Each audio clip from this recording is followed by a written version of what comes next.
Hi friends, welcome to my channel. ನಾನಿವತ್ತು ಯಾವುದು ಅಡಿಗೆದ item ತೋರಿಸ್ತಾ ಇಲ್ಲ.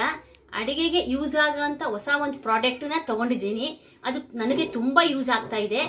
ಅದು ಯಾವ ಥರ ಮಾಡ್ಬೋದು ಅದನ್ನೆಲ್ಲ ನಾನಿವತ್ತು ನಿಮಗೆ ತೋರಿಸ್ಕೊಡ್ತೀನಿ. ಈ ಪ್ರಾಡಕ್ಟ್ ಹೆಸರು ರಿಯೋ 4G ಆಲ್ ಇನ್ ಒನ್ ಅಂತ. ನೋಡಿ ಏನೇನು ಮಾಡ್ಬೋದು ಅಂದ್ಬಿಟ್ಟು ಎಲ್ಲ ಕೊಟ್ಟಿದೆ. ಕಾಯಿ ತುರಿಯೋಕ್ಕೆ ಮತ್ತು ತರಕಾರಿ ಹೆಚ್ಚಕ್ಕೆ ಯಾವ ಥರ ಇದು ಮಾಡ್ಬೋದು ಅಂದ್ಬಿಟ್ಟು ಎಲ್ಲ ಇಲ್ಲಿ ಕೊಟ್ಟಿದೆ. ನೋಡಿ, ಇದು ಹಿಟ್ಟು ಕಲ್ಸಕ್ಕೆ, ಇದು ತರಕಾರಿ ಎಲ್ಲ ಹೆಚ್ಚಕ್ಕೆ ಯಾವ ಥರ ಬ್ಲೇಡ್ಗಳಿದಾವೆ, 4 ಥರ ಬ್ಲೇಡ್ ಕೊಟ್ಟಿದ್ದಾರೆ. ಯಾವ್ಯಾವ್ದು ಡಿಸೈನ್ ಇದೆ ಅದೆಲ್ಲ ತೋರಿಸ್ಕೊಡ್ತೀನಿ ಆಮೇಲೆ ಕ್ಲೀನಾಗಿ. ಆ ಪ್ರಾಡಕ್ಟ್ಗೆ ಇಷ್ಟು ಐಟಮ್ಗಳು ಇದೆ ನೋಡಿ, ಇಲ್ಲೆಲ್ಲ ತೋರಿಸಿದ್ದೀನಿ. ಮತ್ತು ಒಂದು ಮ್ಯಾನ್ಯಲ್ ಜೊತೆಲಿರುತ್ತೆ, ಒಂದು ಎಕ್ಸ್ಟ್ರಾ ಒಂದು ರಬ್ಬರ್ ಕೊಟ್ಟಿದ್ದಾರೆ ನಿಮಗೆ. ಈ ಮ್ಯಾನ್ಯಲ್ ನೋಡಿಕೊಂಡು ಯಾವ ಥರ ಬೇಕಾದ್ರೆ ಅದನ್ನ ಯೂಸ್ ಮಾಡ್ಬೋದು. ಅದಕ್ಕಿಂತ ನಾನು ವಿಡಿಯೋ ಹಾಕ್ತೀನಿ, ಆ ವಿಡಿಯೋದಲ್ಲಿ ಇರೋದನ್ನ ನೋಡಿ ಮಾಡಿ, ತುಂಬ ಚೆನ್ನಾಗಿ ನಿಮಗೆ ಅರ್ಥ ಆಗುತ್ತೆ. ನಾನು ಇದನ್ನ ಅಮೆಝಾನಲ್ಲೇ ಪರ್ಚೇಸ್ ಮಾಡಿದ್ದೀನಿ. ಇದು ಮಿಕ್ಸಿಗೆ ಅಟ್ಯಾಚ್ ಮಾಡೋದು. ನೀವು ಯಾವ ಮನೇಲಿ ಯಾವ ಮಿಕ್ಸಿ ಇರುತ್ತೆ ಆ ಮಿಕ್ಸಿಗೆ ಅಟ್ಯಾಚ್, ಯಾವ ಮಿಕ್ಸಿ ಬೇಕಾದ್ರೆ ನೀವು ಇದನ್ನ ಬೇಸಿನ ಕೂಡ್ಸ್ಕೋಬೋದು. ನಾನು ನಮ್ಮದು ಬಜಾಜ್ ಮಿಕ್ಸಿಗೆ ಕೂಡ್ಸ್ಕೊತಾ ಇದ್ದೀನಿ, ಬೇಸ್ ಕೂಡ್ಸಿದ್ದೀನಿ. ಅದಾದಮೇಲೆ ಈ ಥರ ಇದು ಒಂದು ಪೈಪ್ ಕೊಟ್ಟಿರ್ತಾರೆ, ಅದನ್ನು ಲಾಕ್ ಮಾಡಬೇಕು.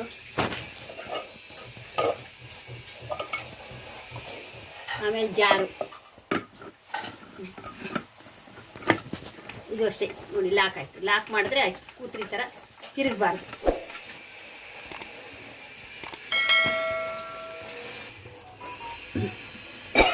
ಒಂದು ರಾಡ್ ಇರುತ್ತೆ ಈ ಥರ, ಅದನ್ನ ನೀವು ಲಾಕ್ ಮಾಡಬೇಕು. ಕರೆಕ್ಟಾಗಿ ಲಾಕ್ ಹಾಕಿದ್ರೆ ಈ ಥರ ಒಳಗಡೆ ಕೂತ್ರಾಗ ಮೇಲ್ ಬರಲ್ಲ, ಕರೆಕ್ಟಾಗಿ ಕೂತ್ಕೊಳ್ಳುತ್ತೆ. ಇಲ್ಲ ಅಂದರೆ ತಿರುಗಿಬಿಡುತ್ತೆ, ಮೇಲ್ ಬರುತ್ತೆ. ಲಾಕ್ ಮಾಡಿಕೊಂಡು ಕರೆಕ್ಟಾಗಿ ಕೂರಿಸ್ಬೇಕು. ಅವರೇ ಮೆಜರ್ಮೆಂಟ್ ಕಪ್ಪು ಕೊಟ್ಟಿದ್ದಾರೆ, ಅದರಲ್ಲಿ 300 ಗ್ರಾಮ್ ಆಗಷ್ಟು ಹಿಟ್ಟನ್ನು ಹಾಕ್ತಾ ಇದ್ದೀನಿ.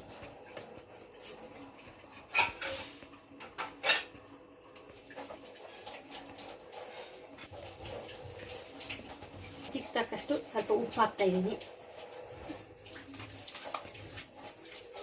ಹಿಟ್ಟು ಅಂಟ್ಕೋಬಾರ್ದು ಅಂತ ಒಂದೇ ಒಂದು ಸ್ಪೂನ್ ಆಗಷ್ಟು ಎಣ್ಣೆನ ಹಾಕ್ತಾ ಇದ್ದೀನಿ. ಮುಚ್ಚಳ ಮುಚ್ತಾ ಇದ್ದೀನಿ.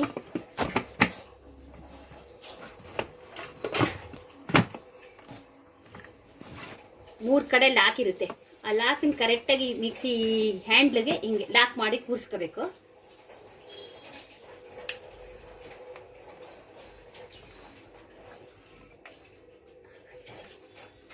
ಸ್ವಲ್ಪ ನೀರು ಹಾಕ್ತಾ ಇದ್ದೀನಿ ನೋಡಿ.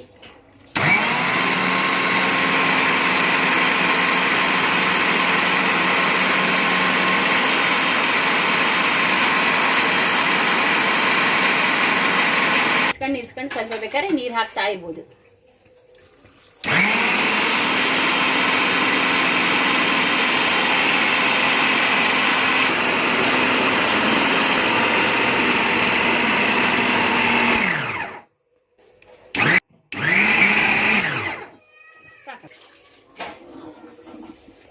ಅಂಟ್ಕೊಳ್ಳಲ್ಲ, ಏನೂ ಇಲ್ಲ. ಚಪಾತಿ ಹಿಟ್ಟು ಚೆನ್ನಾಗಿ ಕಲಸಿ ಬಂದಿದೆ ನೋಡಿ. 1 ಮಿನಿಟಲ್ಲಿ ಆಗೋಗುತ್ತೆ ನೋಡಿ ಚಪಾತಿ ಹಿಟ್ಟು ಕಲಸಿ. ನೋಡಿ ಚಪಾತಿ ಹಿಟ್ಟು ತುಂಬ ಚೆನ್ನಾಗಿ ಬಂದಿದೆ, ಅಂಟ್ಕೊಳ್ಳಲ್ಲ ನೋಡಿ. ಜಾರಲ್ಲಿ ಒಂಚೂರು ಅಂಟ್ಕೊಳ್ಳಲ್ಲ. ಒಂದು ಸ್ಪೂನ್ 2 ಸ್ಪೂನ್ ಎಣ್ಣೆ ಹಾಕಿಬಿಟ್ರೆ ಆಮೇಲೆ ನೀರನ್ನು ನೀವು ನೋಡಿ ಹಾಕೊಳ್ತಾ ಇರ್ಬೋದು. ನೀವು ಎಷ್ಟು ಹಿಟ್ಟು ಹಾಕ್ತೀರಾ ಇದ್ರ ಮೇಲೆ ಹೋಗುತ್ತೆ. ಹಂಗೊಂದು ಸ್ವಲ್ಪ ನಮ್ಗೆ ತೆಳ್ಳಗಂತ ಕಂಡ್ರೆ ಮೇಲೆ ಮತ್ತೆ ಹಿಟ್ಟನ್ನ ಅದಕ್ಕೆ ಮಿಕ್ಸಿಗೆ ಹಾಕಿದ್ರೆ ಆಯಿತು ಜಾರಿಗೆ. ಚಪಾತಿ ಹಿಟ್ಟು ಕಲಸೋದಂತೂ ನಂಗೆ ತುಂಬ ಯೂಸ್ಫುಲ್ ಆಗ್ತಾ ಇದೆ. ಕೈ ನೋವಂತೂ ಬರೋದಿಲ್ಲ, ಏನಿಲ್ಲ. ನಿಮಗೆ ಜಾಸ್ತಿ ಜನ ಇದ್ರು ಅಂದರೆ ಜಾಸ್ತಿ ಜನಕ್ಕೂ ಮಾಡ್ಕೋಬೋದು, ಕಮ್ಮಿ ಜನ ಇದ್ದರೆ ಕಮ್ಮಿ ಜನ, ಇಬ್ರಿಗೂ ಮಾಡ್ಕೋಬೋದು. ಆ ಥರ ನಾವು ನೋಡಿ ನೀರನ್ನು ಹಾಕಿ ಮಾಡಿದ್ರೆ ಆಯ್ತಷ್ಟೇ, ತುಂಬ ಚೆನ್ನಾಗಿ ಬರುತ್ತೆ. ನೆಕ್ಸ್ಟ್ ವಿಡಿಯೋದಲ್ಲಿ ನಾನು ಕೋಕೋನಟನ್ನು ಯಾವ ಥರ ತುರಿಯೋದು ಅಂತ ತೋರಿಸ್ಕೊಡ್ತೀನಿ. ಈ ಹೊಸ ಪ್ರಾಡಕ್ಟ್ ತೊಗೊಂಡಿರೋದ್ರಲ್ಲಿ ತುಂಬ ಈಸಿಯಾಗಿ ನಾವು ಚಪಾತಿ ಮಾಡ್ಬೋದು. ಕೈ ನೋವು ಅಂತೂ ಬರೋದೇ ಇಲ್ಲ. ನೀವು ಒಂದು 4-5 ಜನ ಇದ್ರೂ ಮಾಡ್ಬೋದು, ಇಬ್ಬರಿದ್ರೂ ಮಾಡ್ಬೋದು. ಕೆಲ್ಸಕ್ಕೆ ಹೋಗೋರಿಗಂತೂ ಅರ್ಧ ಸೆಕೆಂಡಲ್ಲಿ ಈ ಥರ ಹಿಟ್ಟು ಕಲಸಿ 1 ನಿಮಿಷದಲ್ಲಿ ಮಾಡ್ಕೋಬೋದು. ಮನೇಲಿರೋರಿಗೂ ಯೂಸ್ ಇದೆ, ಎಲ್ಲರಿಗೂ ಯೂಸ್ ಇದೆ. ತುಂಬ ಚೆನ್ನಾಗಿ ಮಾಡಿ.